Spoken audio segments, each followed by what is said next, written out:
Hello everyone, स्वागत है आप सभी का हमारे नर्सिंग के YouTube channel nursing officers academy पे। मैं राकेश बाजी आप सभी का स्वागत करता हूं। तो दोस्तों, अपन फंडामेंटल के वाइटल साइंस के बारे में डिस्कशन कर रहे थे। अपन ने 3 वाइटल साइंस पढ़ लिए थे, टेम्परेचर, पल्स एंड रेस्पिरेशन। तो आज अपना नेक्स्ट वाइटल साइन है ब्लड प्रेशर। ब्लड प्रेशर की अगर मैं बात करता हूँ तो क्या होता है कि आपका जो ब्लड होता है वो एक फोर्स लगाता है आपकी ब्लड वेसल्स की वॉल पे। ठीक है, इस फोर्स को क्या नाम देते हैं अपन? ब्लड प्रेशर नाम देते हैं। ठीक है, ये ब्लड प्रेशर कैसे जनरेट होता है? आपका जो वेंट्रिकुलर जो फीलिंग होती है उससे, जैसे आपका वेंट्रिकल्स के अंदर मोस्टली अगर मैं बात करूँ तो लेफ्ट वेंट्रिकल के अंदर जैसे ही आपका कॉन्ट्रेक्शन जनरेट होता है तो उस कॉन्ट्रेक्शन की वजह से जो ब्लड का जो फोर्सफुली जो एक्सर्ट होता है वही फोर्स किस पे? आपकी ब्लड वेसल्स यानी कि आर्टरी, आर्टरीज, इन सभी पे लगता है और उसी प्रेशर को अपन क्या बोलते हैं? Blood pressure. ठीक है, तो डेफिनेशन की अपन बात करेंगे सबसे पहले।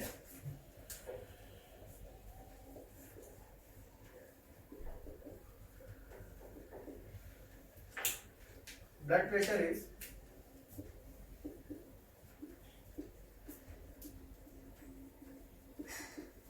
the force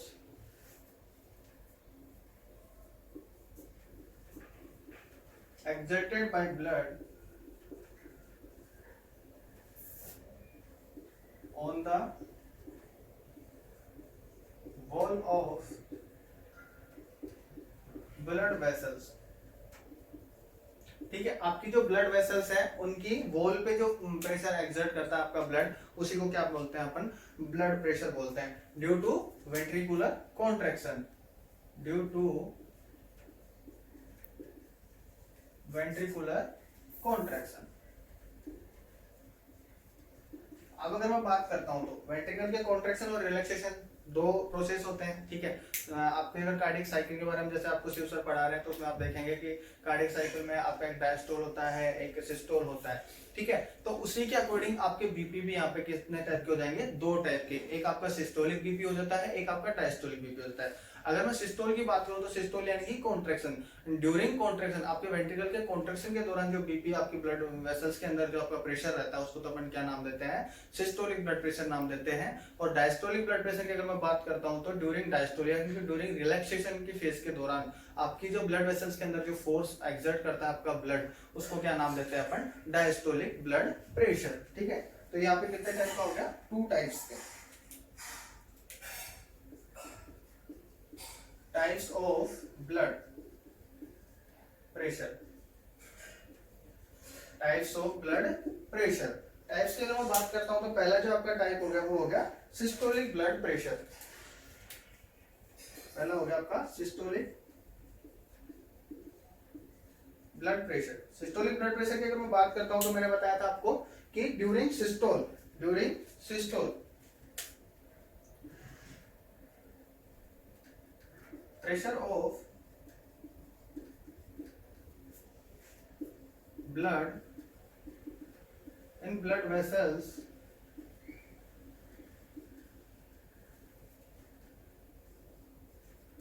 during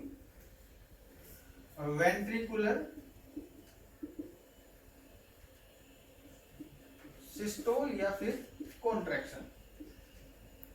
ठीक है, वेंट्रिकुलर कॉन्ट्रैक्शन के दौरान आपकी जो ब्लड वेसल्स के अंदर जो प्रेशर रहता है आपका ब्लड का, उसको क्या नाम देते हैं अपन? Systolic blood pressure. अगर मैं इसकी बात करता हूं कि इसका कितना वो होता है, वैल्यू क्या होती है इसकी, तो इसकी वैल्यू होती है आपकी 120 mm of Hg। 120 mm of Hg ये कितना होता है? इसको अपन बोलते हैं मैक्सिमम प्रेशर, मैक्सिमम प्रेशर। ठीक है, आपका क्या होता है? ये मैक्सिमम प्रेशर होता है। नेक्स्ट अपन बात करते हैं दूसरा जो आपका टाइप है वो है diastolic blood pressure. Diastolic blood pressure, मैंने बताया था आपको कि डायस्टोलिक ब्लड प्रेशर वो ब्लड प्रेशर होता है ड्यूरिंग डायस्टोल या फिर ड्यूरिंग रिलैक्सेशन स्टेज में जो आपका ब्लड वेसल्स के अंदर जो आपके ब्लड का जो होता है फोर्स होता है उसी को क्या बोलते हैं अपन? डायस्टोलिक प्रेशर बोलते हैं। और इसका अगर मैं बात करता हूँ वैल्यू कितनी होती है तो ये होता है 80 mm of Hg। 80 mm of Hg। देखते हैं, force of blood during diastole और relaxation phase of cardiac cycle, cardiac cycle की रिलैक्सेशन फेज के दौरान आपकी ब्लड वेसल्स के अंदर जो प्रेशर रहता है उसको क्या बोलते हैं अपन, डायस्टोलिक ब्लड प्रेशर। अगर इसके मैं वैल्यू की बात करता हूं तो कितना होता है आपका 80 mm of Hg, mm of Hg जो है आपका क्या होता है, डायस्टोलिक ब्लड प्रेशर होता है। ठीक है, तो ये सब अपनी बातें हुई, जनरल इंट्रोडक्शन हुआ इसके बारे में, ब्लड प्रेशर के बारे में, ब्लड प्रेशर होता क्या है। तो मैंने बताया था आपको कि आपकी जो ब्लड वेसल्स होती हैं उसके अंदर force of the blood exerted on the blood vessels की वॉल पे जो प्रेशर लगाया गया है ब्लड के थ्रू, उसी को क्या बोलते हैं अपन, ब्लड प्रेशर बोलते हैं। आपको दो टाइप बताया मैंने, एक systolic BP during systolic phase of the cardiac cycle, जो ब्लड का जो प्रेशर होता है आपकी वेसल्स पे उसको क्या बोलते हैं अपन, सिस्टोलिक बीपी। कितना होता है आपका 120 mm ऑफ Hg। अगर डायस्टोलिक बीपी की मैं बात करता हूँ तो force of blood during diastole, आपके डायस्टोल या फिर रिलैक्सेशन फेज के दौरान, आपके कार्डियक साइकिल का जो रिलैक्सेशन फेज होता है उस दौरान जो आपका ब्लड का जो प्रेशर होता है ब्लड वेसल्स के अंदर, तो उसको अपन ने क्या नाम दिया है, डायस्टोलिक बीपी। अगर मैं बात करता हूँ कितना होता है आपका, तो 80 mm ऑफ Hg क्या होता है आपका, डायस्टोलिक ब्लड प्रेशर होता है। नेक्स्ट अपन बात करेंगे यहाँ पे, एक होता है आपका पल्स प्रेशर।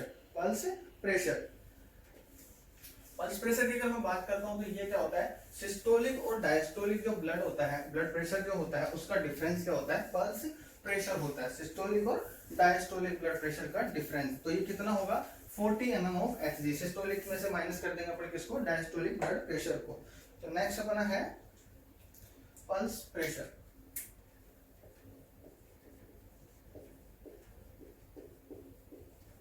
पल्स प्रेशर की अगर हम बात करूं तो मैंने बताया आपको कि it is the difference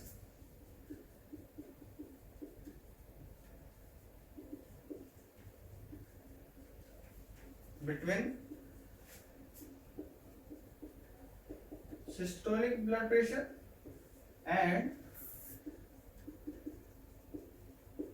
diastolic blood pressure। ठीक है, अगर मैं इसकी बात करता हूं तो अपन कैसे इसको कैलकुलेट करेंगे, तो जो आपका सिस्टोलिक बीपी कितना होता है, 120 mm of Hg minus pulse pressure को अपन पीपी लिख देते हैं, पीपी बराबर diastolic blood pressure minus systolic, sorry systolic blood pressure minus diastolic pressure. तो डायस्टोलिक कितना हो गया आपका 80 mm ऑफ Hg। तो नेट पल्स प्रेशर आपका कितना आ जाएगा, 40 mm of Hg। 40 mm of Hg क्या हो जाएगा आपका, पल्स प्रेशर हो जाएगा। ठीक है, तो ये पल्स प्रेशर की बात थी कि आपके सिस्टोलिक और डायस्टोलिक ब्लड प्रेशर के जो डिफरेंस था उसको ऊपर ने क्या बोला, पल्स प्रेशर नाम दिया था। ठीक है, इसका वैल्यू अगर बात करें तो कितना होता है, आपके सिस्टोलिक में से डायस्टोलिक ब्लड प्रेशर को अपन माइनस कर देंगे तो आपका क्या निकल के आ जाएगा, डायस्टोलिक सॉरी पल्स प्रेशर यहाँ पे आपको देखने को मिल जाएगा। ठीक है, अगर मैं बात करता हूँ सिस्टोलिक बीपी का, तो सिस्टोलिक बीपी किस पे डिपेंड करता है, आपके कार्डियक आउटपुट पे। कार्डियक आउटपुट पे क्या डिपेंड करता है आपका, सिस्टोलिक बीपी। ठीक है, कार्डियक आउटपुट क्या होता है, पहले एक लाइन लिखते हैं अपन, सिस्टोलिक बीपी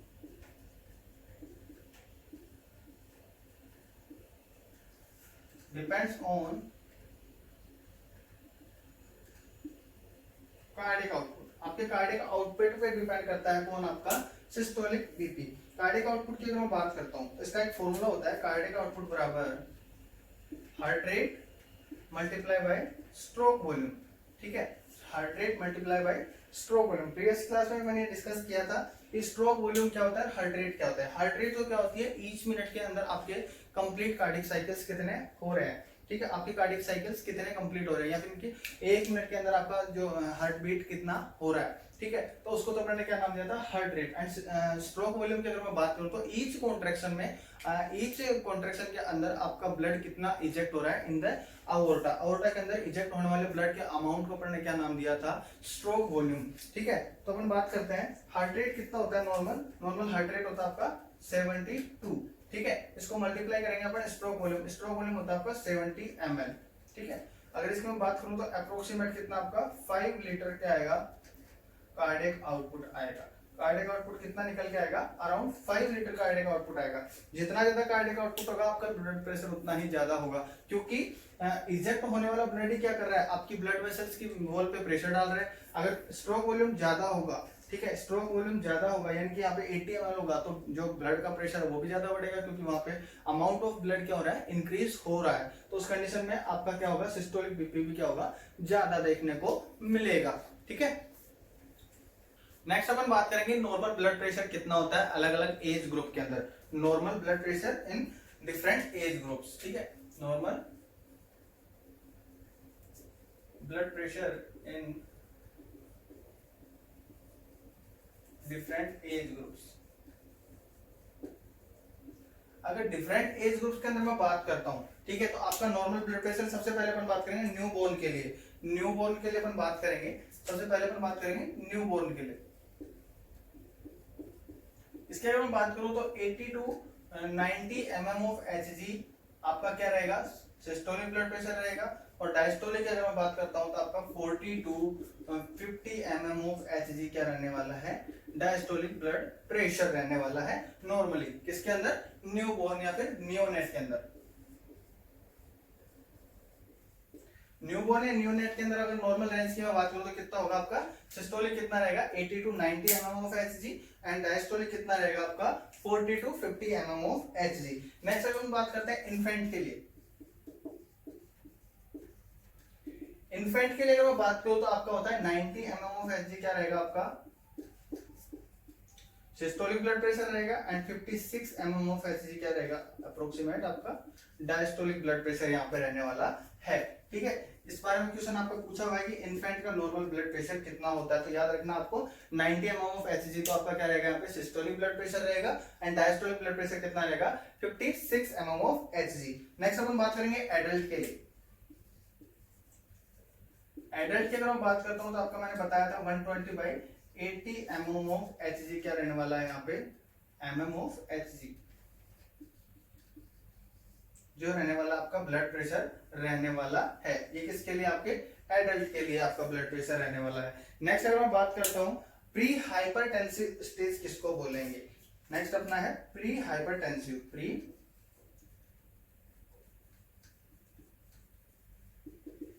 हाइपरटेंसिव स्टेज। अगर मैं हाइपरटेंशन की बात करता हूं तो हाइपरटेंशन होता है आपका 140 से ज्यादा और 90 mm ऑफ Hg। ये क्या होता है आपका हाइपरटेंसिव बीपी होता है, यानी कि इससे ज्यादा अगर आपका ब्लड प्रेशर है तो उसको अपन क्या बोलेंगे, हाइपरटेंशन बोलेंगे। अगर प्री हाइपरटेंसिव की मैं बात करता हूं तो नॉर्मल कितना आपका 120 और हाइपरटेंशन कितने से ज्यादा वो बोल रहे हैं अपन 140। ठीक है। तो अपन बात करेंगे इसको कितने से कम तक बोलेंगे अपन, pre hypertensive up to 139 mm of Hg से। और डायस्टोलिक ब्लड प्रेशर यहाँ पे क्या रहेगा आपका 89 mm ऑफ Hg। ठीक है। इस रेंज वाले बीपी को अपन क्या बोलेंगे, pre hypertensive BP. Pre hypertensive blood pressure अपन देंगे, इसको नाम क्या देंगे 139 mm ऑफ Hg आपका क्या रहने वाला है, यहाँ पे सिस्टोलिक ब्लड प्रेशर रहने वाला है एंड डायस्टोलिक ब्लड प्रेशर कितना रहने वाला है 89 mm ऑफ Hg यहाँ पे रहने वाला है। अब अपन बात करेंगे next hypertensive stage first. Hypertensive HTN से मैं लिख रहा हूं इसको, हाइपरटेंसिव स्टेज 1। अगर हाइपरटेंसिव स्टेज 1 की अगर मैं बात करता हूं तो ये होगा आपका 140 mm ऑफ Hg से 159 mm ऑफ Hg। ठीक है। और अगर मैं बात करता हूं आपका जो डायस्टोलिक ब्लड प्रेशर रहने वाला है वो कितना रहने वाला है 90 mm of Hg। 90 mm of Hg से 99 mm ऑफ Hg जो है वो आपका यहाँ पे, अगर आपका बीपी का रेंज है क्या 140 mm ऑफ Hg से 159 mm ऑफ Hg। ठीक है। या मैं बात करूं 90 mm ऑफ Hg से 99 mm ऑफ Hg आपका क्या है डायस्टोलिक ब्लड प्रेशर है। तो इस तरीके का बीपी को अपन ने क्या नाम दिया है, हाइपरटेंशन स्टेज 1 यहाँ पे अपन इसको नाम देंगे। नेक्स्ट अपन बात करते हैं hypertension stage second, HTN second. Hypertensive stage second की अगर मैं बात करता हूं तो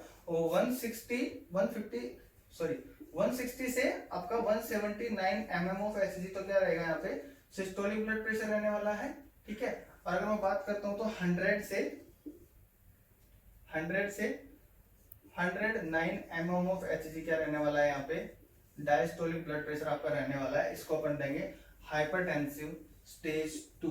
हाइपरटेंसिव। स्टेज 2 कितने से कितने तक कैटेगराइज हो रहा है आपका 160 mm ऑफ Hg से 179 mm ऑफ Hg आपका रहेगा सिस्टोलिक ब्लड प्रेशर, और डायस्टोलिक ब्लड प्रेशर कितना रहेगा 100 से 109 mm ऑफ Hg। यहाँ पे क्या रहने वाला आपका डायस्टोलिक ब्लड प्रेशर रहने वाला है। नेक्स्ट है हाइपरटेंसिव क्राइसिस। हाइपरटेंसिव क्राइसिस का अगर मैं बात करता हूं तो ये आपका रहेगा ग्रेटर देन कितना रहने वाला आपका 180 mm of Hg and 120 mm of Hg से ज्यादा। हाइपरटेंसिव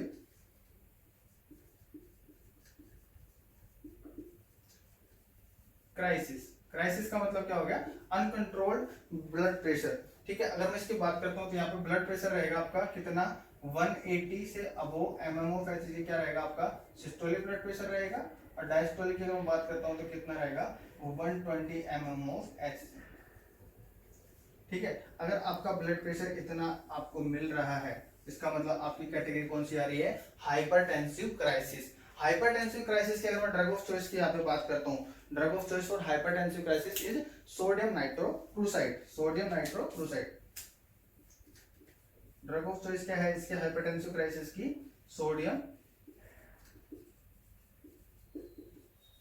नाइट्रोक्लोराइड जो है आपकी ड्रग ऑफ चॉइस है किसकी हाइपरटेंसिव क्राइसिस की। ठीक है, तो यहाँ अगर हम बात करते हैं बात करिए अपने नॉर्मल रेंज क्या क्या होंगे आपके ब्लड प्रेशर की।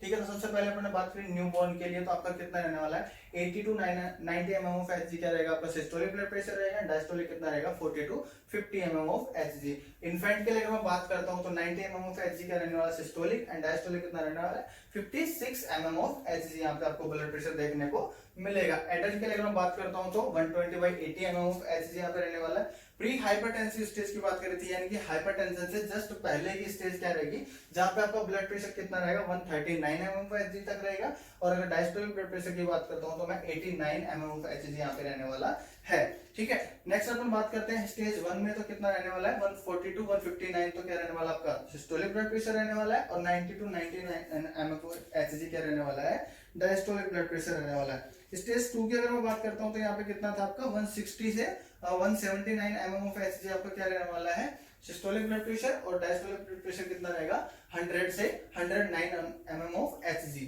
नेक्स्ट अपन ने बात करी हाइपरटेंसिव क्राइसिस की, यानी कि अनकंट्रोल्ड बीपी की, तो यहाँ पे बात करते हैं हाइपरटेंसिव क्राइसिस के लिए तो कितना 180 mm ऑफ Hg तो क्या रहेगा आपका सिस्टोलिक, और 120 क्या रहेगा डायस्टोलिक ब्लड प्रेशर यहाँ पे रहने वाला है। मोस्ट सिग्निफिकेंट अगर मैं बात करता हूँ आप ब्लड प्रेशर को कैसे आप इंडिकेट करोगे हाइपरटेंशन के लिए जो मोस्ट सिग्निफिकेंट डाटा होता है वो होता है आपका डायस्टोलिक ब्लड प्रेशर। तो एक लाइन और लिख लेंगे कि diastolic blood pressure is, diastolic को मैं डीबीपी लिख सकता हूँ। ठीक है, डायस्टोलिक को मैं क्या लिखूंगा डीबीपी। तो DBP is most significant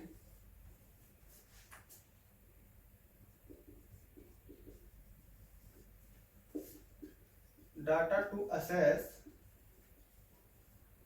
hypertension। Hypertension को असेस करने के लिए मोस्ट सिग्निफिकेंट डाटा क्या है आपका डायस्टोलिक ब्लड प्रेशर। ठीक है, डायस्टोलिक ब्लड प्रेशर से आप इजीली कैच कर पाओगे। ठीक है, किसको ब्लड प्रेशर को, यानी कि हाइपरटेंशन को आप असेस कर सकते हो। तो ये सब बातें हो गई आपकी नॉर्मल ब्लड प्रेशर के अकॉर्डिंग टू एज ग्रुप्स। ठीक है, नेक्स्ट अपन बात करते हैं यहाँ पे variation in BP, variation in blood pressure. Variation की बात करते हैं तो सबसे पहले एज ग्रुप पे वेरिएशन अपन देखेंगे। एज ग्रुप पे मैंने आपको अभी बताया कि न्यूनेट या फिर आपकी मैं बात करूं इन्फेंसी के अंदर तो क्या होता है आपका ब्लड प्रेशर कम होता है, देन आपका एडल्ट के अंदर, ठीक है, देन आपके ओल्ड एज में। तो ये सब चीजें क्या हो जाती हैं आपकी वेरिएशन हो जाता है आपके अकॉर्डिंग टू एज ग्रुप्स। ठीक है, नेक्स्ट अपन हेडिंग डालेंगे वेरिएशन इन बीपी।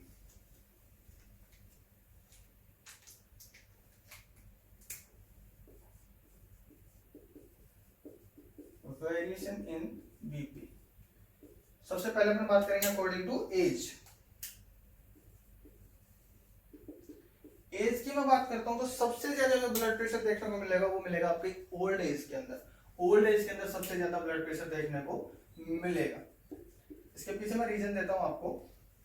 देखिए, एजिंग प्रोसेस के अंदर क्या होता है कि आपकी जो ब्लड वेसल्स की जो इलास्टिसिटी है वो क्या हो जाती है, धीरे धीरे कम हो जाती है। उस इलास्टिसिटी के कम होने की वजह से क्या हो जाता है, आपके जो एक्सर्ट होने वाला जो प्रेशर है वो ज्यादा हो जाता है। यानी कि एक हार्ड पाइप होता है, एक सॉफ्ट पाइप होता है। अगर दोनों में से हम सेम अमाउंट का ब्लड क्या करेंगे, प्रवाह करेंगे, इनकी फ्लो करेंगे, तो उस दौरान क्या होगा कि आपका जो सॉफ्ट वाला यानी कि जो इजीली इलास्टिक जो पाइप होगा उसके अंदर जो प्रेशर लगेगा वो कम होगा, और जो हार्ड पाइप होगा जो यानी कि प्रेशर की वजह से क्या नहीं हो पाएगा, डायलेट नहीं हो पाएगा, तो उसके अंदर एक्सर्ट होने वाला प्रेशर भी क्या रहेगा, ज्यादा रहेगा। इसकी वजह से उसकी जो इलास्टिसिटी है आपकी ब्लड वेसल्स की ओल्ड एज में कम हो जाती है, और उसी वजह से जो ब्लड प्रेशर है वहां पे ज्यादा देखने को मिलता है। ठीक है, नेक्स्ट अपन बात करते हैं ओल्ड एज से जस्ट कम किसमें देखने को मिलेगा आपको, एडल्ट के अंदर,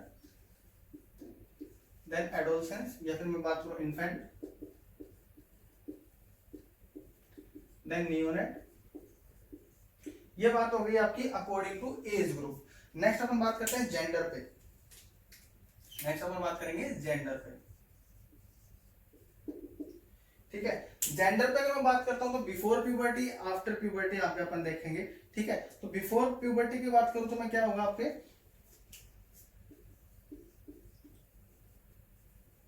बिफोर प्यूबर्टी,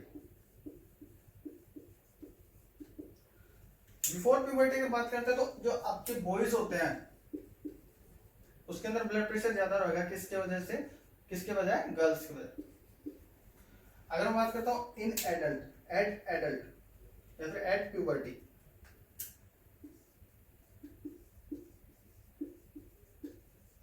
तो यहां पे भी आपका जो मेल का जो ब्लड प्रेशर है वो, क्योंकि मेल के अंदर स्टेरॉयडल हार्मोन्स ज्यादा होते हैं। ठीक है, तो मेल का जो ब्लड प्रेशर है वो क्या रहेगा, ज्यादा रहेगा बजाय किसके, फीमेल के। ठीक है, और नेक्स्ट अगर बात करते हैं यहाँ पे आफ्टर मेनोपॉज,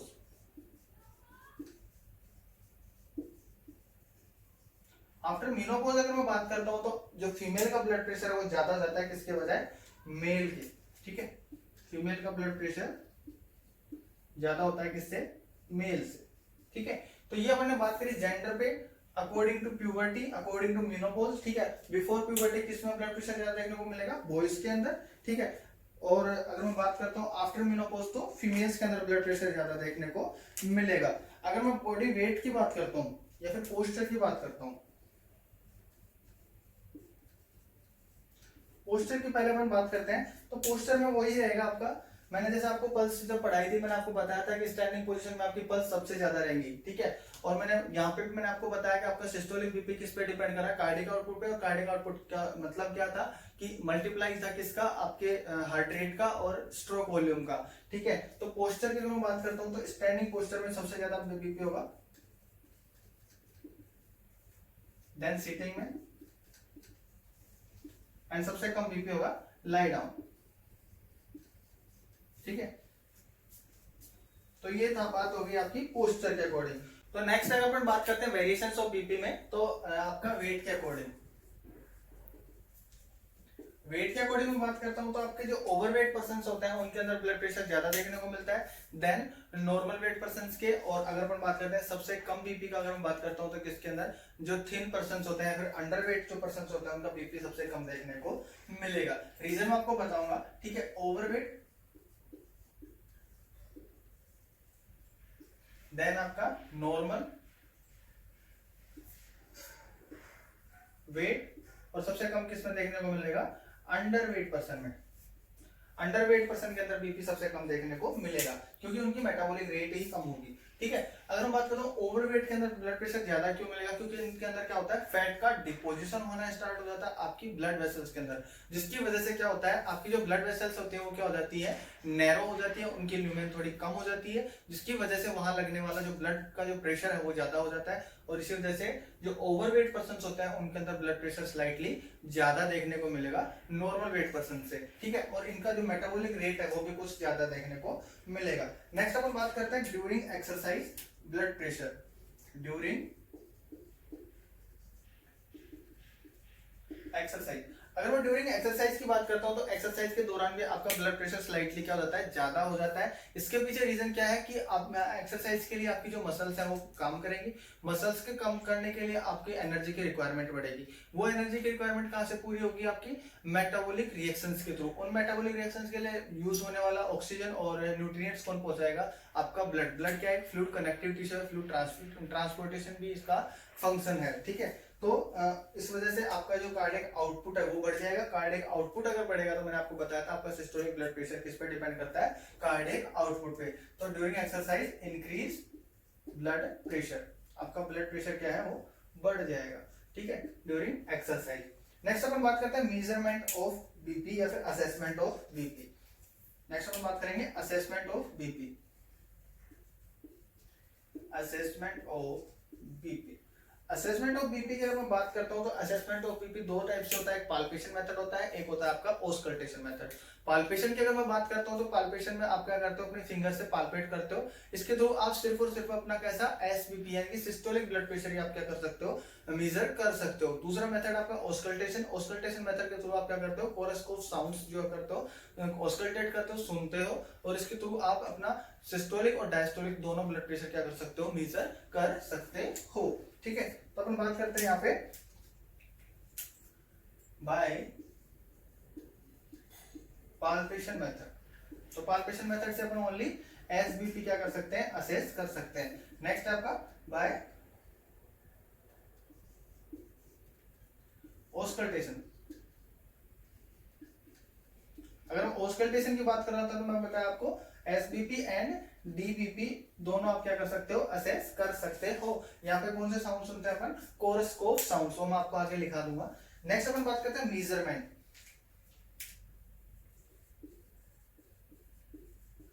मेजरमेंट, अगर मेजरमेंट ऑफ बीपी की मैं बात करता हूं तो मेजरमेंट करने के लिए अपने को यहाँ पे एक इंस्ट्रूमेंट की जरूरत होती है, स्पिग्मोमैनोमीटर उसका नाम होता है, ठीक है। सैमुअल नाम के साइंटिस्ट ने उसको इन्वेंट किया था 1881 के अंदर, ठीक है। अगर इसकी मैं बात करता हूँ तो तीन टाइप के आपके क्या होते हैं, स्पिग्मोमैनोमीटर होता है। एनेरॉइड एयर स्पिग्मोमैनोमीटर होता है, दूसरा मर्करी स्पिग्मोमैनोमीटर होता है, और तीसरा मैं बात करता हूँ तो डिजिटल स्पिग्मोमैनोमीटर होता है।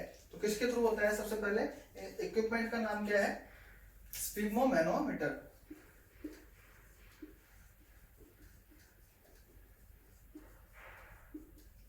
स्पिग्मोमैनोमीटर कितने टाइप के बताए मैंने, ये टोटल आपके 3 टाइप से, aneroid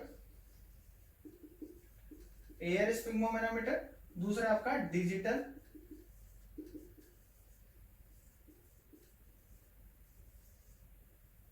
SPHYGMO sphygmomanometer, and last one आपका कौन सा है, मर्करी स्पिग्मोमैनोमीटर। अगर मैं बात कर रहा था इन्वेंट किसने किया था इसको, सैमुअल ने। सैमुअल ने इन्वेंट किया था कब, 1881 के अंदर इसको क्या किया था, इन्वेंट किया था। अगर मैं बात करता हूं रीडिंग स्केल की तो इसका रीडिंग स्केल कितना होता है,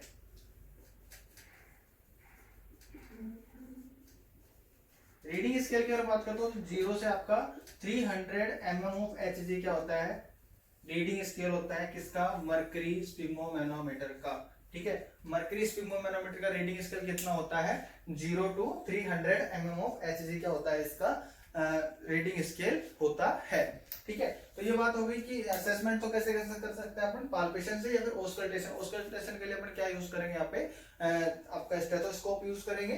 अगर बात करो मेजरमेंट की तो कौन सा इंस्ट्रूमेंट यूज करते हैं इसमें, स्पिग्मोमैनोमीटर। स्पिग्मोमैनोमीटर कितने टाइप का होता है, 3 टाइप का होता है, एनेरॉइड एयर स्पिग्मोमैनोमीटर, दूसरा डिजिटल, एंड तीसरा है मर्करी स्पिग्मोमैनोमीटर। इन्वेंट किसने किया था, सैमुअल ने किया था 1881 के अंदर। और अगर रीडिंग स्केल की बात करता हूं तो रीडिंग स्केल कितना होता है, 0 से 300 mm ऑफ Hg तक का इसका क्या होता है, रीडिंग स्केल होता है। अब इसके अंदर एक नेक्स्ट अपन बात करते हैं बीपी कफ के बारे में, ठीक है, बीपी कफ, ठीक है। तो मैं कफ की अगर बात करता हूं तो यहाँ पे सबसे पहले बात करते हैं मेजरमेंट के बारे में कि कफ का मेजरमेंट कैसा होना चाहिए, ठीक है। तो कफ मेजरमेंट अपन सबसे पहले बात करते हैं कफ कहाँ अप्लाई करते हैं। मोस्टली जो बीपी टेकिंग साइट होती है कौन सी होती है, आपकी ब्रेकियल आर्टरी, यानी कि जो आपका अपर आर्म होता है वहां पे आप क्या करते हो, कफ को अप्लाई करते हो, ठीक है। तो इसमें अगर मैं बात करता हूँ लेंथ एंड विड्थ की, तो लेंथ क्या होता है आपका 80% of mid upper arm circumference होता है, 80% of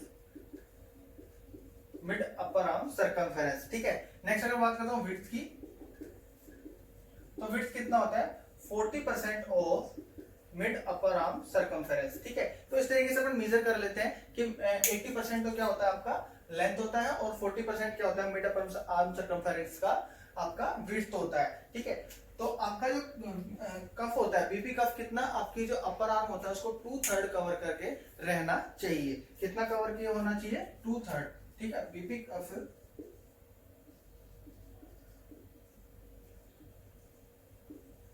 should cover 2/3 of upper arm.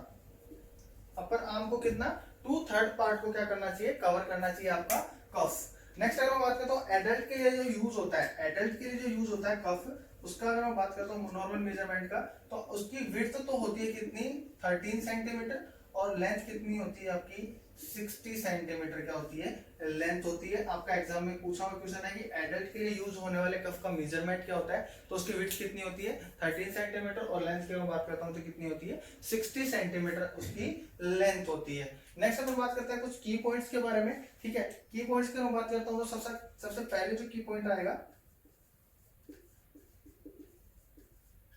ठीक है, की पॉइंट्स जो आपको ध्यान रखने हैं ड्यूरिंग बीपी मेजरमेंट या ब्लड प्रेशर को मेजर करते हुए आप जो आपको बातें ध्यान में रखनी है उनको अपन ने की पॉइंट्स में डिनोट किया है। तो सबसे पहला की पॉइंट आपका है कि अगर कोई पर्सन स्मोकिंग करके आया है तो उसको 30 मिनट्स तक आपको क्या करवाना है रेस्ट करवाना है या फिर स्टॉप कर देनी है आपको smoking before 30 minutes of BP measurement. ऐसा क्यों कर देना चाहिए, क्योंकि जो स्मोकिंग के दौरान जो आपका निकोटिन होता है, स्मोकिंग में क्या होता है निकोटिन होता है, निकोटिन क्या होता है वैसोकॉन्स्ट्रिक्टर होता है। कैसा सब्सटेंस होता है वैसोकॉन्स्ट्रिक्टर होता है। अगर वैसोकॉन्स्ट्रिक्शन अगर किसी पर्सन में हो रखा है तो उसमें फाल्सली हाई रीडिंग देखने को मिलेगी, क्योंकि नैरोइंग ऑफ ब्लड वेसल्स में मैंने आपको बताया था कि ब्लड प्रेशर क्या देखने को मिलेगा स्लाइटली हाई देखने को मिलेगा।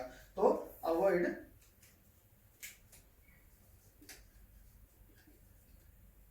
Smoking before 30 minutes of BP measurement. ठीक है, बीपी मेजरमेंट के 30 मिनट्स पहले आपको क्या करना है अवॉइड कर देना है स्मोकिंग को, क्योंकि ऐसा करने से क्या मिलेगा फाल्सली हाई बीपी यहाँ पे देखने को मिलेगा। ठीक है, यानी कि जो आपको जो रीडिंग मिल रही है वो क्या रहेगी इनएक्यूरेट यहाँ पे देखने को मिलेगी। नेक्स्ट की पॉइंट की अगर बात करता हूं तो आपको जो पर्सन आपका जो चल के आ रहा है यानी कि जो वॉक करके जो पर्सन आ रहे हैं ब्लड प्रेशर के मेजरमेंट के लिए, तो उनको भी आपको क्या करना है 5 मिनट्स का रेस्ट देना है, देन आपको बीपी का क्या करना है मेजरमेंट करना है। ऐसा क्यों करना है मैंने आपको बताया था वेरिएशंस ऑफ बीपी के अंदर कि एक्सरसाइज में भी क्या हो जाता है आपका ब्लड प्रेशर थोड़ा ज्यादा हो जाता है, यानी कि फाल्सली हाई वहां पे भी आपको रीडिंग देखने को मिलेगी। ठीक है, तो provide rest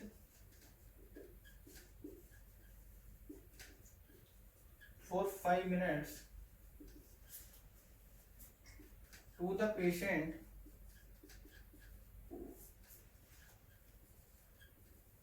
who came by walk, जो चल के आए हैं। यानी कि वॉकिंग कैसी एक फिजिकल एक्सरसाइज है, तो इसके अंदर में आपका ब्लड प्रेशर क्या देखने को मिलेगा स्लाइटली हाई देखने को मिलेगा। नेक्स्ट अपन बात करते हैं कि बीपी कफ को कहाँ अप्लाई करना है। ठीक है, बीपी कफ को कहाँ अप्लाई करना है, तो अप्लाई के लिए मैंने आपको बताया था कि एंटी क्यूबाइटल फोसा से जस्ट 1 to 2 इंच अब आपको क्या करना है बीपी कफ को अप्लाई करना है। तो यहाँ पे देखिए apply BP cuff just 1 to 2 inch above the antecubital fossa of upper arm। Antecubital fossa क्या होता है आपकी जो एल्बो जॉइंट होती है उसके जस्ट ऊपर एक फोसा होता है बोन के अंदर, जहां से आपकी ब्रेकियल जो आर्टरी है वो क्रॉस करके फ्रंट साइड में आती है और क्या बनाती है आपकी रेडियल और अल्नर क्या बनाती है 2 ब्रांचेस बनाती है। ठीक है, तो जहां से बाइफर्केट होती है जैसे जस्ट 1 to 2 इंच अब आपको क्या करना है आपके कफ को क्या करना है अप्लाई करना है। ठीक है, नेक्स्ट अपन बात करते हैं कि जो पहला साउंड होगा फर्स्ट साउंड कौन सा होगा टोरस कफ साउंड। ठीक है। जहां पे जो इनिशियल साउंड होगा ड्यूरिंग डिफ्लेशन, आपने अप्लाई कर दिया कफ, देन आपने क्या किया, इन्फ्लेट किया, ठीक है। इन्फ्लेट करने के बाद में आप क्या करोगे, उसको डिफ्लेट करोगे। डिफ्लेट करते हुए आप क्या करोगे, उसको ऑस्कल्टेट करोगे through the help of stethoscope, ठीक है। Through the help of stethoscope क्या करोगे, उसको साउंड को क्या करोगे, हियर करोगे, ऑस्कल्टेट करोगे, ठीक है। द फर्स्ट साउंड का नाम क्या दिया, कोरस्कोफ साउंड। कोरस्कोफ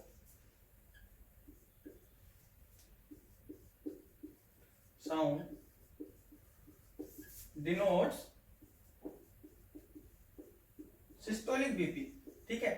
जैसे जैसे आपने क्या किया, डिफ्लेट करना स्टार्ट किया, डिफ्लेट करने पे जो आपको पहला साउंड ऑस्कल्टेट हुआ, पहला साउंड जो आपने सुना, वो किसको डिनोट करेगा, सिस्टोलिक ब्लड प्रेशर को। एंड वेयर साउंड सीजेस, जहां साउंड आपको सुनना बंद कर दें, it denotes diastolic BP,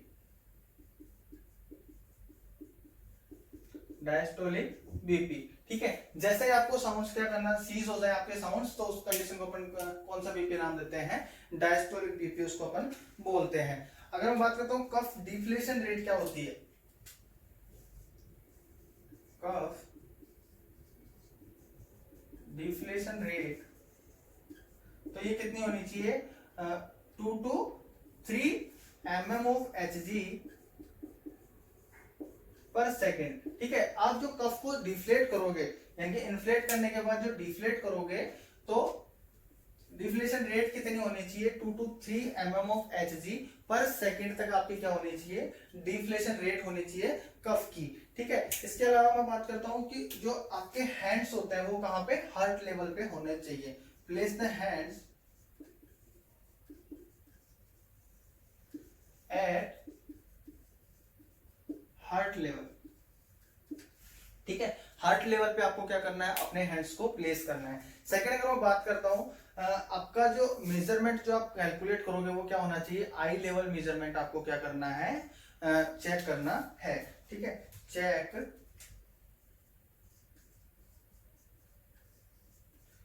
I level measurement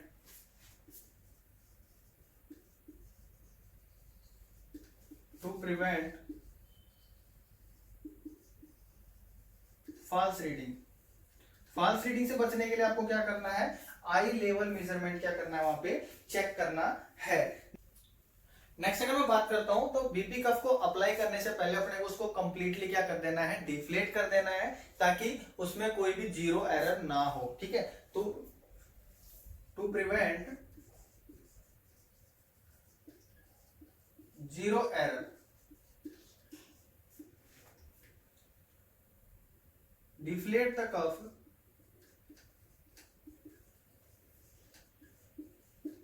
before apply.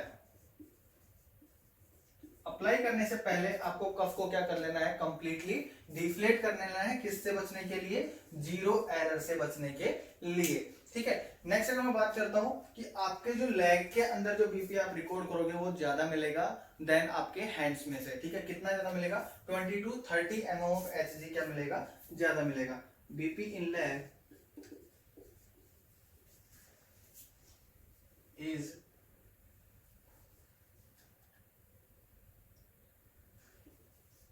greater than या higher than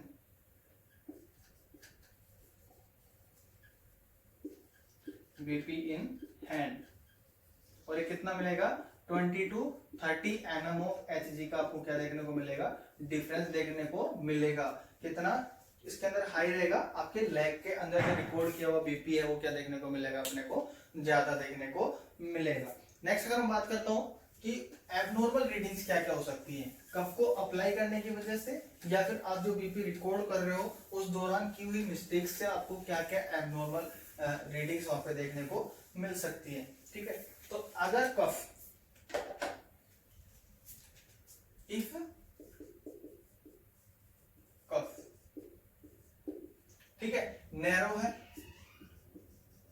जैसा मैंने आपको बताया था कि विड्थ एंड लेंथ क्या होनी चाहिए, विड्थ तो कितनी होनी चाहिए आपकी 40% और लेंथ कितनी होनी चाहिए 80%। ठीक है, और उससे ज्यादा या कम है यानी उससे नैरो है उस कंडीशन में, ठीक है, कफ डिफ्लेशन रेट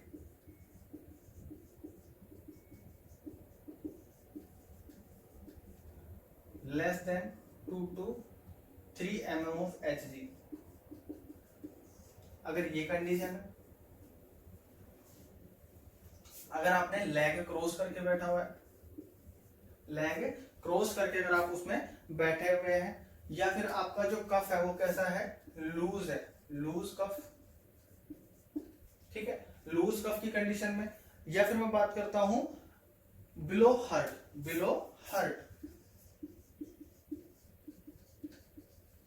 ठीक है, जो आपने कफ अप्लाई किया वो कैसा है, नैरो है। सेकंड अगर मैं बात करता हूं कि डिफ्लेशन रेट कितनी है, कम है, कितनी 2 to 3 mm ऑफ Hg से। अगर आप लेग क्रॉस करके बैठे हुए हैं, या फिर आपने जो कफ अप्लाई किया वो लूज अप्लाई किया है, या फिर जो कफ अप्लाई किया वो बिलो हार्ट लेवल पे आपने अप्लाई किया है, तो इन सभी कंडीशंस में आपको जो रीडिंग होगी वो फाल्सली हाई देखने को मिलेगी, यानी कि हाई बीपी देखने को मिलेगा, हाई ब्लड प्रेशर यहाँ पे आपको देखने को मिलेगा। ठीक है, इसके लिए अपने एक शॉर्ट ट्रिक बनाई है, तो देखिए मैं लिखता हूं यहाँ पे कि नैरो बॉटम पैंट पहन के,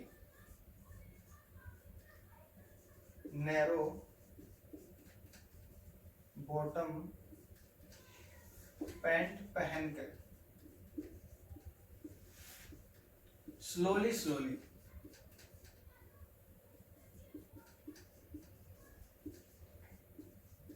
चलती है, ठीक है, एंड लूज कपड़े पहनती है,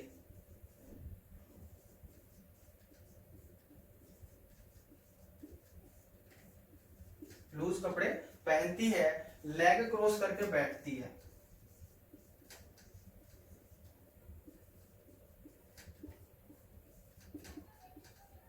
लेग क्रॉस करके बैठती है, और बिलो हर्ट के रहती है, बिलो हर्ट के रहती है, एंड बीपी हाई करती है, बीपी हाई करती है। ठीक है, तो यहाँ पे मैंने एक शायरी लिखी है आपको कंडीशन को समझाने के लिए कि नैरो बॉटम पैंट पहन के, नैरो यानी कि नैरो अगर कफ होगा, बॉटम का मतलब क्या हो गया, below the, sorry, narrow bottom pant पहन के, यानी कि नैरो अगर आपका कफ कैसा है, कफ का साइज कैसा है, नैरो है, ठीक है, स्लोली स्लोली चलती है, स्लोली का मतलब कफ डिफ्लेशन रेट क्या रहेगी, less than 2 to 3 mm of Hg। ठीक है, लूज कपड़े पहनते हैं, आपने जो कफ अप्लाई किया वो कैसा है, लूज है, ठीक है, या फिर लेग क्रॉस करके बैठती है, लेग क्रॉस करके बैठने वाली कंडीशन में, ठीक है, बिलो हार्ट के, बिलो हार्ट का मतलब जो आपने कफ अप्लाई किया वो बिलो हार्ट लेवल आपने अप्लाई किया है, इन सभी कंडीशन में आपका बीपी जो देखने को मिलेगा वो कैसा देखने को मिलेगा, हाई देखने को मिलेगा। ठीक है, तो याद करने की ट्रिक है कि नैरो बॉटम पैंट पहन के स्लोली स्लोली चलती है, लूज कपड़े पहनती है, एंड लेग क्रॉस करके क्या करती है, लेग क्रॉस करके बैठती है मैडम, एंड बिलो हार्ट के रहती है, ठीक है, और बीपी हाई करती है। ठीक है, तो अगर ऐसा किसी की लाइफ में हो रहा है तो मतलब आप समझ लो कि आपका जो ब्लड प्रेशर है वो बढ़ा हुआ है। ठीक है, तो जो भी स्टिमुलेंट्स है उनको थोड़ा कम करें। तो ऐसा आपको देखने को मिलता है अगर कफ की एब्नॉर्मलिटीज के अंदर देखें कि एब्नॉर्मल बीपी रीडिंग्स,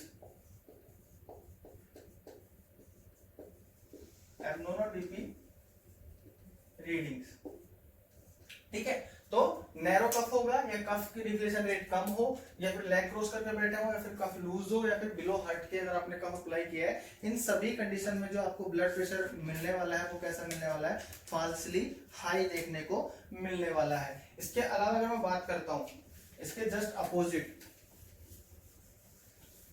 कि जो कफ है नैरो ना होके क्या है, वाइड है, ठीक है, डिफ्लेशन रेट ज्यादा है,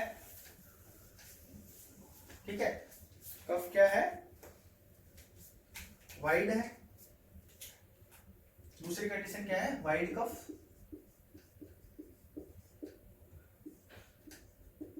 क्विक डिफ्लेशन, या फिर अबो हार्ट। इन सभी कंडीशन की अगर मैं बात करता हूं तो यहाँ पे आपका जो ब्लड प्रेशर है वो क्या देखने को मिलेगा, लो देखने को मिलेगा, लो बीपी यहाँ पे आपको रिकॉर्ड होएगा। ठीक है, तो ये सभी बातें थी आपकी बीपी के बारे में कि बीपी आपको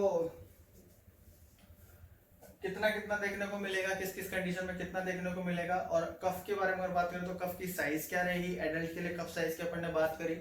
इसके अलावा अगर मैं बात करता हूँ तो एबनॉर्मल बीपी रिकॉर्डिंग्स के बारे में अगर मैं बात करूँ तो एक बताया मैंने आपको, अगर आपका कफ कैसा होगा, नैरो होगा या फिर बिलो हार्ट के होगा या लूज होगा या डिफ्लेशन रेट क्या होगी, स्लो होगी, तो उन सभी कंडीशंस में आपको ब्लड प्रेशर स्लाइटली हाई देखने को मिलेगा जो कि एबनॉर्मल रीडिंग होगी। और वाइड कफ और क्विक डिफ्लेशन या फिर अबो हार्ट की अगर मैं बात करता हूँ तो इन सभी कंडीशन में आपका जो ब्लड प्रेशर है वो स्लाइटली क्या देखने को मिलेगा, लो देखने को मिलेगा। नेक्स्ट मैं बात करता हूँ mean arterial blood pressure, MAP, mean arterial blood pressure.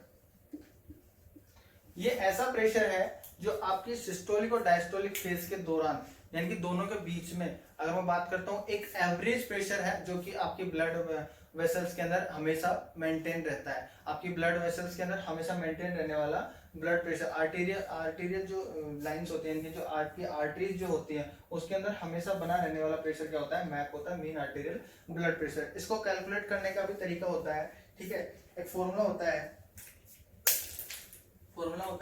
2 into DBP plus SBP upon 3। ठीक है, 2 into DBP plus SBP upon 3। अगर इसको अपन कैलकुलेट करते हैं तो DBP कितना होता है आपका 80 और 80 को 2 से मल्टीप्लाई किया तो कितना हो गया 160 प्लस 120 अब 3। अगर मैं बात करता हूं तो ये कितना हो गया आपका 280 को डिवाइड किया आपने 3 से। ठीक है, तो ये आएगा अराउंड आपका 93.3 mm ऑफ Hg। ठीक है, तो मेन आर्टेरियल ब्लड प्रेशर कितना होता है आपका 93.3 mm ऑफ Hg आपका मेन आर्टेरियल ब्लड प्रेशर होता है। दूसरे फॉर्मूले की अगर मैं बात करता हूं तो एक फॉर्मूला और होता है इसका, diastolic blood pressure DBP plus pulse pressure divided by 3, pulse pressure divided by 3, ये दूसरा फॉर्मूला है आपका। अगर DBP की बात करता हूँ तो इस फॉर्मूला के थ्रू अगर अपन वो करेंगे कैलकुलेट करेंगे तो आपका 80 तो क्या हो गया DBP प्लस 40 क्या हो गया पल्स प्रेशर, 40 क्या हो गया पल्स प्रेशर हो गया। ठीक है, पल्स प्रेशर को अगर अपन 3 से डिवाइड करेंगे तो ये अराउंड आएगा आपका 13.3। ठीक है, और अगर इसकी बात करता हूँ तो 93.3 आपका क्या हो जाएगा, वही मीन आर्टेरियल ब्लड प्रेशर आपको देखने को मिल जाएगा। ठीक है, तो मैप क्या होता है आपकी आर्टरीज के अंदर बना रहने वाला प्रेशर होता है, मेन आर्टेरियल ब्लड प्रेशर को बोलते हैं। ठीक है, नेक्स्ट हम बात करते हैं फिफ्थ वाइटल साइंस के बारे में। फिफ्थ वाइटल साइन की मैं बात करता हूँ तो कौन सा होता है आपका पेन होता है। ठीक है, पेन होता है। पेन क्या होता है, इन अनप्लीजेंट सेंसरी परसेप्शन होता है। आपकी जो सेंसरी न्यूरॉन्स होते हैं उनके द्वारा जो सेंस होता है वो क्या होता है, अनप्लीजेंट जो सेंसेशंस होते हैं उनको क्या बोलते हैं, पेन बोलते हैं। कि पेन की डेफिनेशन अपन बात करते हैं, फिफ्थ वाइटल साइन या फिर पेन, फिफ्थ वाइटल साइन या फिर पेन। पेन की अगर मैं बात करता हूँ तो कौन सा है आपका फिफ्थ वाइटल साइन होता है, कौन सा होता है fifth vital sign. Fifth vital sign भी बोलते हैं। ये कौन सी कैटेगरी में बताया था मैंने आपको, नॉन स्टैंडर्डाइज्ड कैटेगरी में बताए थे। ठीक है, अगर मैं बात करता हूं तो definition,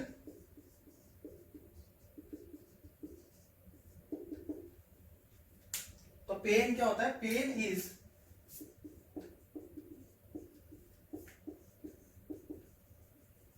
unpleasant sensory perception, unpleasant sensory perception को अपन ने क्या नाम दिया है, पेन नाम दिया है। ठीक है, अगर मैं बात करता हूं एडल्ट के अंदर, तो एडल्ट के अंदर तीन तरीके से अपन पेन को क्या कर सकते हैं, असेस कर सकते हैं। अगर मैं बात करता हूं पेन के लिए, तो पेन की अपने को क्या असेस करनी होती है, इंटेंसिटी। इंटेंसिटी अपन क्या करते हैं, पेन की असेस करते हैं, assessment of intensity of pain. ठीक है, पेन के लिए क्या असेस करते हैं अपन, इंटेंसिटी ऑफ पेन क्या करते हैं, असेस करते हैं। अगर मैं एडल्ट की बात करता हूं, एडल्ट के लिए एक तो होता है faces rating scale, visual analysis scale और numerical rating scale, NRS, numerical rating scale, and दूसरा होता है विजुअल एनालॉग स्केल।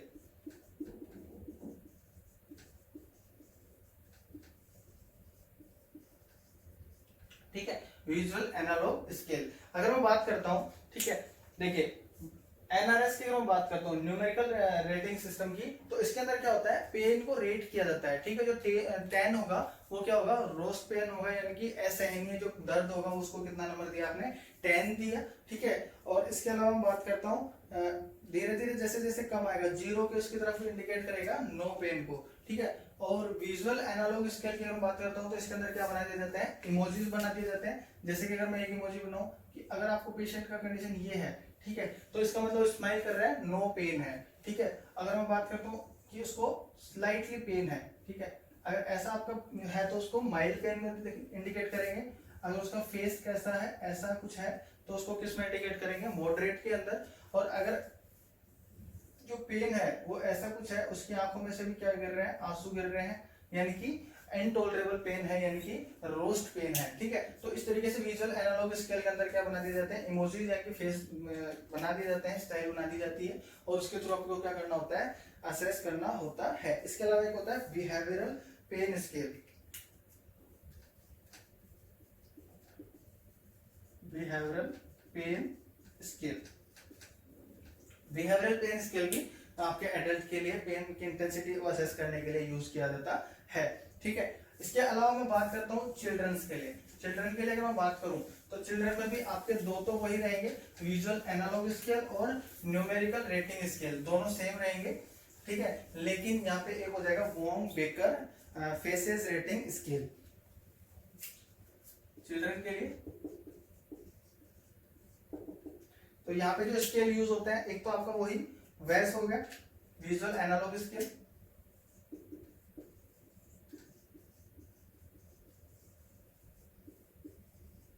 ठीक है, इसके अलावा न्यूमेरिकल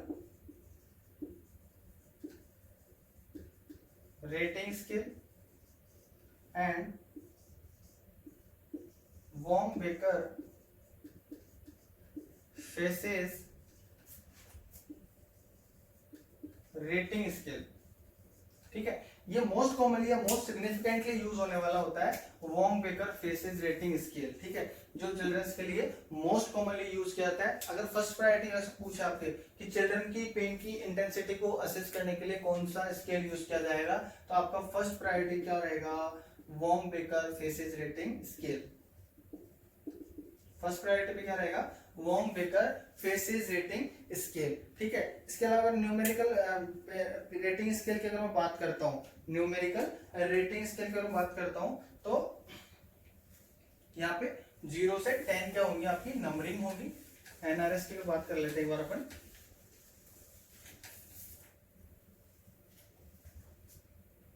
कितना होगा, 0 से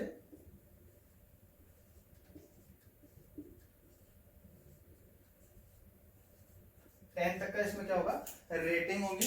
0 का मतलब क्या हो गया यहाँ पे, नो पेन। 0 का मतलब क्या हो गया, नो पेन। 1 to 3 क्या होता है इसके अंदर, माइल्ड पेन। अगर 4 to 6 की बात करें तो moderate pen, and 8 to 9 severe pain, and 10 क्या होता है, रोस्ट पेन, जहां पे आपको बिल्कुल भी टॉलरेट नहीं हो रहा। ठीक है, तो ये क्या था, एनआरएस न्यूमेरिकल रेटिंग स्केल। जैसा मैंने बताया, एडल्ट के लिए मोस्ट कॉमनली यूज करते हैं, और चिल्ड्रंस के लिए कौन सा यूज करते हैं, Wong baker faces rating scale. ठीक है, इसमें आप क्या करते हो, जो आपका क्लाइंट होता है उसको आप समझा देते हो कि जैसे आपको जो पेन हो रहा है उसको आपको नंबर्स देने हैं, कि 0 to 10 के बीच में आपको क्या करना है, रेट करना है। अगर उसने बोला कि मेरे को अराउंड 5, यानी कि 5 से मैं अपने पेन को रेट करता हूँ कि मेरे को 5% पेन हो रहा है, तो कितना हो रहा है, वो मॉडरेट पेन की कंडीशन में आ रहा है, ठीक है। अगर बात करते हैं 9 अगर वो रेट करता है तो सीवियर पेन है उसको, और 10 क्या होता है, रोस्ट पेन, यानी कि जो बिल्कुल भी उसको सहन नहीं हो रहा, ठीक है। तो ये जो 10 जो है, ये क्या किसके साथ, आपकी जो बेसिक नीड्स होती हैं उसके साथ में क्या करता है, इंटरफेयर होता है यहाँ पे, ठीक है। यानी कि पेशेंट जो है आपकी जो बेसिक जो नीड्स होते हैं उसको भी यहाँ पे कंप्लीट नहीं कर पाता। तो इंटरफेयर विद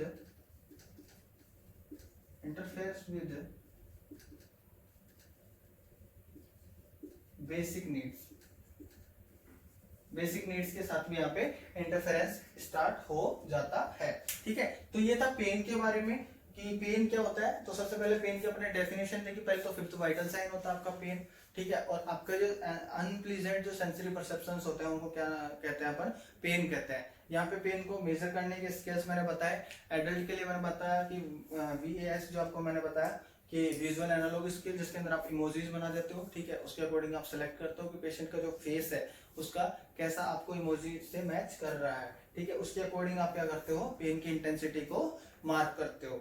नेक्स्ट था numerical rating scale. Numerical rating scale के अंदर क्या था, 1 to 10 या फिर 1 अगर 0 to 100% अपन पेन को क्या कर देते हैं, डिवाइड कर देते हैं। 0 का मतलब वहां पे क्या हो गया, नो पेन और बात करूं 10 का तो रोस्ट पेन यहाँ पे इंडिकेट होता है, ठीक है। इसके अलावा एक था behavioural rating scale, behavioural pain scale भी बोलते हैं।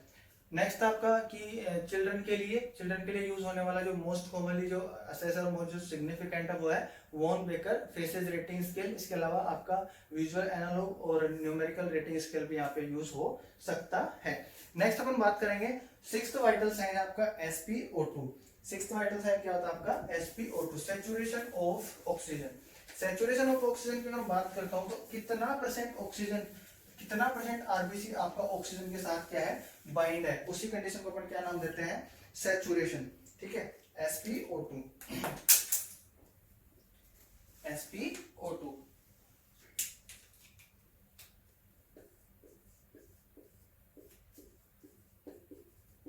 saturation of ऑक्सीजन आपका सिक्स्थ वाइटल साइन होता है।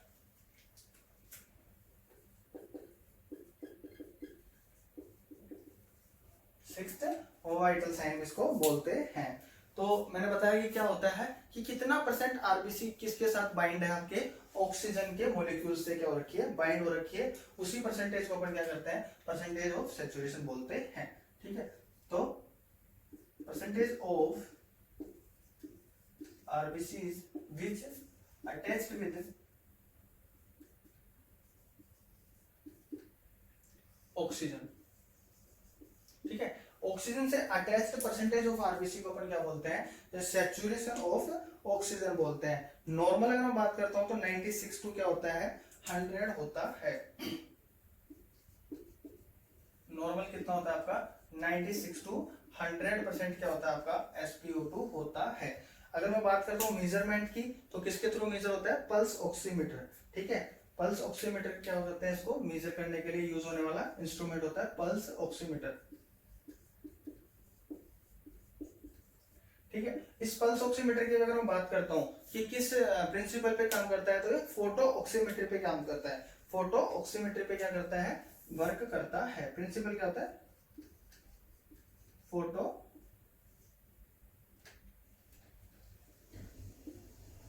ऑक्सीमेट्री, फोटो ऑक्सीमेट्री के प्रिंसिपल पे ये वर्क करता है आपका पल्स ऑक्सीमीटर। नेक्स्ट अपन बात करते हैं साइट की, कि जो आपका पल्स ऑक्सीमीटर का जो प्रोब होता है वो कहां कहां पे आप क्या कर सकते हो, अप्लाई कर सकते हो। साइट में सबसे पहले प्रायोरिटी की बात करते हैं तो सबसे पहले प्रायोरिटी होती है आपकी ईयर पिन्ना को मिलती है। सबसे पहले प्रायोरिटी किसको जाती है, ईयर पिन्ना को, ईयर पिन्ना। नेक्स्ट अपन बात करते हैं फिंगर। फिंगर्स में अगर मैं बात करूं तो आपका कौन सा, सेकेंड फिंगर यानी कि इंडेक्स फिंगर को आप क्या करते हो, चूज करते हो, सेकेंड या फिर इंडेक्स फिंगर,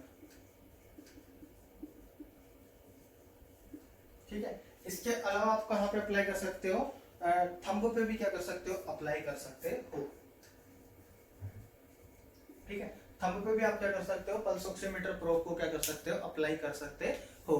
ठीक है, तो ये बात होगी सैचुरेशन के बारे में। सैचुरेशन के बारे में अगर बात करो तो डेफिनेशन क्या थी, percentage of RBC which attach with oxygen, oxygen से अटैच होने वाली आपकी कितना परसेंट आरबीसी जो है वो किससे अटैच है, ऑक्सीजन से अटैच है, उसी को क्या बोलते हैं, saturation of oxygen. Sixth vital sign होता है। नॉर्मल रेंज की अगर बात करता हूँ तो कितना होता है, 96 टू 100 आपका क्या होता है, नॉर्मल रेंज होता है। अगर मैं बात करता हूँ किससे के थ्रू, इंस्ट्रूमेंट का नाम क्या है, पल्स ऑक्सीमीटर, और इसका जो प्रिंसिपल होता है वो क्या होता है, फोटो ऑक्सीमेट्री। फोटो ऑक्सीमेट्री के प्रिंसिपल पे काम करता है आपका पल्स ऑक्सीमीटर। साइड की अगर मैं बात करता हूँ, ईयर पिन्ना को आपकी फर्स्ट प्रायोरिटी रहती है। फर्स्ट प्रायोरिटी किसको जाएगी, ईयर पिन्ना को। सेकंड प्रायोरिटी की बात करता हूँ तो फिंगर या फिर सेकंड इंडेक्स फिंगर को अपन क्या देते हैं, second priority. And third priority आपको किसको देनी है, थंब को लीस्ट प्रायोरिटी मिलती है यहाँ पे।